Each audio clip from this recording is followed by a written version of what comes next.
Rekaman suara merupakan salah satu pencapaian teknologi yang sangat berpengaruh dalam kehidupan manusia, terutama di bidang komunikasi, seni, dan hiburan. Berikut adalah perkembangan sejarah rekaman suara dari awal hingga masuk ke Indonesia. 1. Awal mula rekaman suara 1857. Fonautograf, Edward Leon Scott de Martinville. Penemuan pertama alat perekam suara. Fonautograf dapat merekam suara dalam bentuk grafik pada permukaan kaca berlapis karbon, tetapi tidak bisa memutar ulang suara yang telah direkam. 1877, fonograf Thomas Edison. Thomas Edison mengembangkan alat pertama yang bisa merekam dan memutar ulang suara.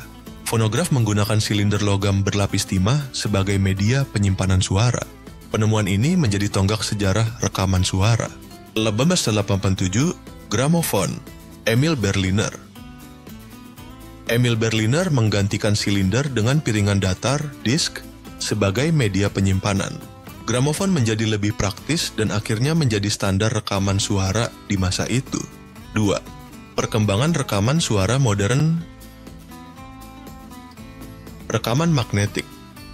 Penemuan pita magnetik memungkinkan rekaman suara yang lebih fleksibel dan berkualitas tinggi. Alat perekam seperti magnetofon mulai digunakan secara luas di bidang radio dan musik. 1990-an, vinil dan kaset piringan hitam, vinyl, menjadi media utama untuk musik. Kemudian, kaset pita menjadi populer karena lebih kecil, murah, dan mudah digunakan. 1980-an.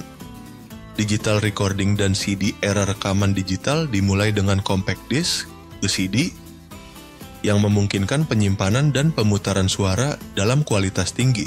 Teknologi ini menggeser media analog seperti pita kaset. 1990-an, MP3 dan digital audio. Format MP3 memungkinkan kompresi data audio sehingga lebih mudah disimpan dan dibagikan secara digital. Era ini juga menandai awal penyebaran musik melalui internet.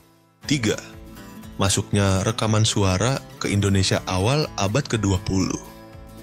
Rekaman suara mulai masuk ke Indonesia saat era kolonial Belanda. Piringan hitam digunakan untuk merekam musik tradisional seperti keroncong dan gamelan. Beberapa rekaman musik Indonesia bahkan diproduksi di luar negeri. 1940-an. Selama masa kemerdekaan, rekaman suara menjadi alat propaganda. Lagu-lagu perjuangan dan pidato kemerdekaan Soekarno juga direkam. 1950-1980-an. Perusahaan rekaman lokal mulai berkembang seperti Lokananta, perusahaan rekaman pertama di Indonesia yang didirikan pada tahun 1956 di Solo.